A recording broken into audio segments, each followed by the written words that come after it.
تو آپ جناب مجھے برج خلیفہ کے اندر اپارٹمنٹ لے کے دیں۔ پہلی تو یہ خواہش سامنے آئی، انہوں نے لیٹر لکھ دیا نیب کو۔ اب سندھ ہائی کورٹ سے رجوع کیا ہے چینی سرمایہ کاروں نے، انہوں نے بتایا جی کہ سندھ کی پولیس ہم سے رشوت مانگتی ہے اور ہمیں تنگ کرتی ہے۔ وہ کہتے ہیں جی جیسے ہی ہم ایئرپورٹ سے نکلتے ہیں ویسے ہی کام شروع ہو جاتا ہے اور سندھ پولیس ہمیں پریشان کرتی ہے۔ اب ایک طرف یہ دعویٰ کیا جاتا ہے کہ سرمایہ کاری پاکستان میں آئے گی، وہ ساتھ ہی یہ بھی کہہ رہے ہیں کہ جی ٹھیک ہے اگر یہی حالات رہیں گے تو پھر ہم پاکستان چھوڑ کر چلے جائیں گے اور ہم واپس جا کر اپنے ملک میں اپنا سرمایہ لے جائیں گے۔ ایک تو پاکستان میں سرمایہ کار آ کوئی نہیں رہا، اللہ اللہ کر کے کچھ چائنیز آتے ہیں، وہ پیسہ ویسا لاتے ہیں کچھ یہاں پیسہ کمانے کے لیے، تو انہیں یہاں پریشان کیا جاتا ہے۔ اب ایک اور کام جو ہے وہ سونے پہ سہاگا، وہ میں نے آپ کو بتایا تھا نا پچھلے دنوں، وہ محسن نقوی نے کر دیا۔ محسن نقوی کو کسی نے کہا جناب یہ لوگ ہیں، یہ آپ کو گوروں کے ساتھ ملاقاتیں کروا سکتے ہیں، ان کی چٹی چمڑی ہے تو ان کے ساتھ آپ جو ہے وہ تصاویر بنا لیں وائٹ سکن والے لوگوں کے ساتھ، تو انہوں نے ٹائیاں شائیاں لگائی ہوئیں گی تو آپ کا ذرا پروفائل اوپر چلا جائے گا کہ گورے بھی آپ سے مل رہے ہیں۔ تو محسن نقوی کو ایک ایسے پروگرام میں لے گئے جو اینٹی چائنا پروگرام تھا، یعنی وہاں پہ وہ چائنیز کے سخت خلاف ہیں۔ میں نے آپ کو وہ تنظیم کا نام بھی بتایا تھا کہ کس طریقے سے وہ چائنا کو ٹارگٹ کرتے ہیں۔ اب جناب جب وہ معاملہ باہر نکلا تو اس کے بعد اب صفائیاں دے رہے ہیں پاکستانی۔ اب پاکستان کی گورنمنٹ صفائیاں دے رہی ہے کہ جناب وہ غلطی سے چلے گئے تھے محسن نقوی اس پروگرام میں، غلطی سے نہیں گئے تھے، فرسٹریشن ان کو وہاں لے گئی تھی۔ اور میں نے اس وقت یہ کہا تھا کہ ایک عسکری سپر پاور سے تعلقات سدھے کرنے کے لیے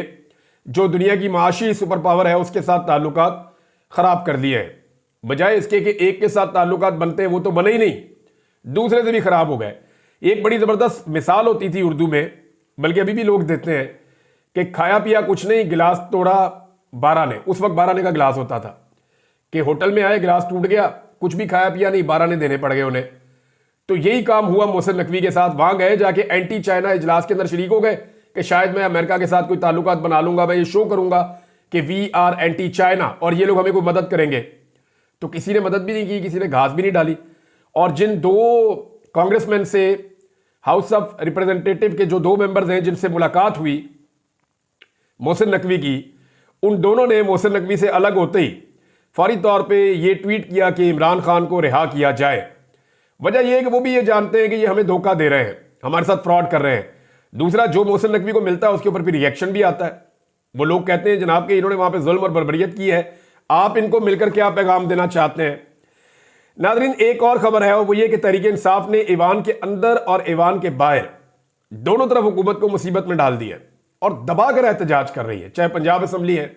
چاہے قومی اسمبلی ہے، چاہے قومی اسمبلی کے اندر اور باہر ہے، ہر طرف شہباز شریف کے خلاف نعرے لگ رہے ہیں، اردلی کے نعرے لگتے ہیں، خون پینے والے لوگوں کے طور پہ ان کو دیکھا جاتا ہے، دہشت گرد حکومت ان کو ڈکلیئر کیا جاتا ہے، تو دبا کر پاکستان تحریک انصاف احتجاج کر رہی ہے۔ اسپیکر نے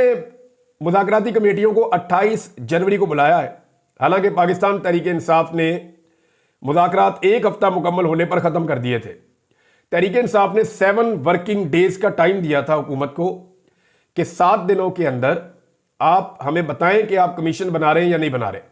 اگر آپ بنا رہے ہیں تو ہم چوتھی ملاقات کے لیے بیٹھیں گے، اگر آپ نہیں بنا رہے تو ہم چوتھی ملاقات کے لیے نہیں بیٹھیں گے۔ 1 ہفتے کا ٹائم تھا تو 1 ہفتے کے بعد عمران خان صاحب نے مذاکرات کر دیے ختم۔ اب حکومت کو مصیبت پڑ گئی ہے، حکومت کو یہ لگتا تھا کہ شاید پاکستان تحریک انصاف پیچھے نہیں ہٹے گی، لیکن تحریک انصاف نے مذاکرات ختم کر دیے، انہیں پرواہ نہیں ہے اس بات کی، اور وہ یہ کہتے ہیں کہ ہمارے مطالبات مانو، جو کہ جائز ہے انہیں لگتا ہے،